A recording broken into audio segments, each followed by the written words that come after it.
পরিবারে সমাজে অনেক শাশুড়িরা আছেন নিজের পুত্রবধূকে টেসগুতা মারেন, নিজের পুত্রবধূকে খোঁটা দিয়ে থাকেন।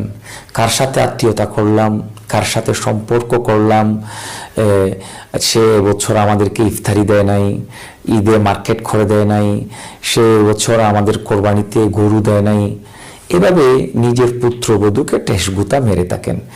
আবার অনেকেই মারধর করেন নিজের পুত্রবধূকে, শ্বশুর, শাশুড়ি, ননদ, দেবর, এমনকি নিজের আপন স্বামী পর্যন্ত সবাই দলবদ্ধ হয়ে পুত্রবধূকে আক্রমণ করেন, মারধর করেন।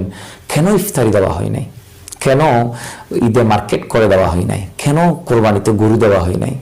মনে রাখবেন, এই ধরনের কার্যকলাপ এটা সম্পূর্ণ ভিক্ষা বৃত্তির মতো। আমাদের সমাজে দেখা যায় অনেক ভিক্ষুক রাস্তায় নেমে ভিক্ষা করে, থালা নিয়ে ভিক্ষা করে। আমি ওই সমস্ত শাশুড়িকে বলবো, আপনি আপনার পুত্রের শ্বশুর বাড়ি থেকে ভিক্ষাবৃত্তি না করে আপনি একটা থালা নিয়ে রাস্তায় বসে যান, আপনি ভিক্ষা করেন। কারণ আমার নবী করিম সাল্লাল্লাহু তাআলা আলাইহি ওয়াসাল্লাম হাদিসে পাকের মধ্যে ইরশাদ করছেন, আল ইয়াদুল উলিয়া, আল ইয়াদুল উলিয়া খায়রুম মিনাল ইয়াদিস সুফলা। আপনার উপরের হাত নিচের হাতের থেকে উত্তম, অর্থাৎ উপরে দাতার হাত আর নিচে গ্রহীতার হাত। উপরের হাত নিচের হাতের চাইতে শ্রেষ্ঠ, কারণ উপরের হাত এটা দাতা, আর নিচে যে হাত সেটা হচ্ছে গ্রহীতা, ভিক্ষুক।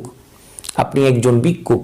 সেজন্য আমি প্রত্যেক স্বামীকে বলবো, প্রত্যেক যুবককে বলবো, আপনি পরিবারে সচেতন হন। আপনার মা যেন আপনার বউকে এই ধরনের বিষয় নিয়ে, আপনার স্ত্রীকে যেন, আপনার বিবিকে যেন এই ধরনের বিষয় নিয়ে নির্যাতন না করে। আপনার বাবা, আপনার ভাই, আপনার বোন যেন, আপনার সহধর্মিনী যিনি আপনার জান্নাতের সাথী, তাকে যেন এই ধরনের নির্যাতন না করেন। আপনি স্পষ্ট ভাষায় যৌতুকের বিরুদ্ধে কথা বলেন, আপনার মা বাবাকে বুঝান, আপনার মা বাবাকে বোঝানোর চেষ্টা করেন।